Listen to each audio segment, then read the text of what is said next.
Sa murang edad na 6 years old, si William Floyd Collins ay naakit na sa pagsasaliksik at paglalakbay sa mga kuweba. Sa kabila ng matindi niyang kompetisyon at malayong lokasyon ng kanyang mga kuweba, patuloy siyang nagtatagumpay sa larangan na ito. Ngunit ang kanyang pangarap ay nauwi sa trahedya sa Sand Cave noong 1918. Si Floyd Collins, ipinanganak noong June 20, 1887, sa Logan County, Kentucky, ay anak ni Lee at Martha Jane Collins. Ang lugar na ito ay mayaman sa mga kuweba, at ang kanyang mga magulang ay may-ari ng sakahan malapit sa Mammoth Cave, isang kilalang sistema ng mga kuweba sa Estados Unidos. Simula pa lamang sa edad na 6, natagpuan na ni Floyd ang kanyang hilig sa pagsasaliksik ng mga kuweba. Sa edad na 13, natuklasan niya ang kanyang unang kuweba, tinawag niyang Donkey's Cave o Floyd Cave. Matapos mabagsak ang kabayo na nagtutulak ng araro sa sakahan ng kanyang pamilya. Noong 1990, sa Sand Cave, na malapit sa kanyang sariling sakahan, naganap ang trahedya na nagdala kay Floyd sa kamatayan. Ang pangarap na pagbabago sa kuweba ay nauwi sa malupit na pangyayari. At si Floyd Collins ay naging biktima ng isa sa pinakamalungkot na kapalaran sa kasaysayan ng paglalakbay sa mga kuweba.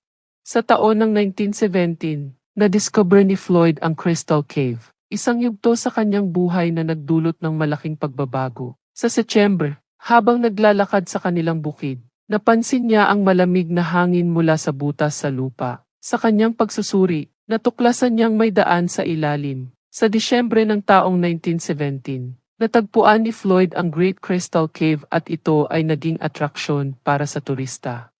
Sa kabila ng pangarap na ito, hindi nagtagumpay ang komersyalisasyon ng Crystal Cave. Bagamat binuksan ni Floyd ito sa publiko noong 1918, hindi ito nakakuha ng kahalagahang inaasahan. Ang lokasyon nito ay malayo at kompetisyon mula sa ibang mga kuweba tulad ng Mammoth Cave ang nagdulot ng hamon.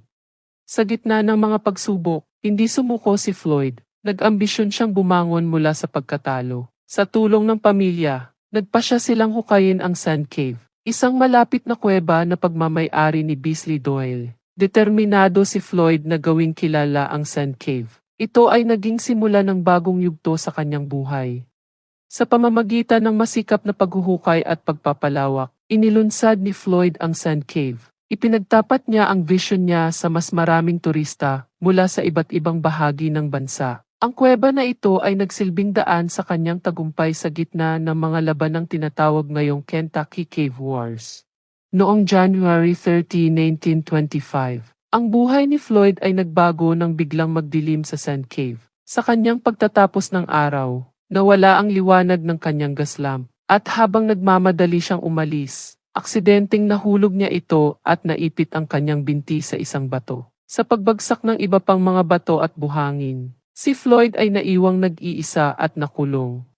Ang sunod-sunod na pangyayari ay nagdulot ng panganib sa kanyang buhay. Walang kamalay-malay si Floyd na si Beasley ay nag-aalala na hindi siya naririnig. Kinabukasan, sa pagpunta ni Beasley sa kuweba, natuklasan niyang nakakulong si Floyd. Nagsimula ang operasyon ng pagliligtas. At si Homer Collins, kapatid ni Floyd, ay dumating para magdala ng pagkain at tubig. Ang unang hakbang para palabasin si Floyd ay gumamit ng harness, ngunit ito ay nagdulot ng pinsala sa kanya. Ang susunod na plano ay ang paghuhukay sa paligid ng bato na nagdikit sa kanyang binti. Ngunit ito ay nagresulta sa pagguho ng kuweba, nahiwalay kay Floyd sa kanyang mga tagapagligtas. Sa pamamagitan ng mga pagsubok, nagiging sikat ang Sand Cave, at libu-libong tao ang dumadayo. Ngunit sa gitna ng pag-asa, isang trahedya ang nangyari. Ang paghuhukay para iligtas si Floyd ay nagdulot ng pagguho ng kuweba. At bagamat naabot ni Floyd ang 13 days na pag-survive sa sarili, pero noong February 16, binawian na siya ng buhay. Naiulat ni Skeeter Miller na ang kanyang flashlight ay nagpapakita ng mukha na puno ng pagdurusa. Dahil si Collins ay nag-ambisyon sa bawat sandali, nagkaroon ng seremonya ng pag-alala, ngunit ang katawan ni Floyd ay hindi na nakuha.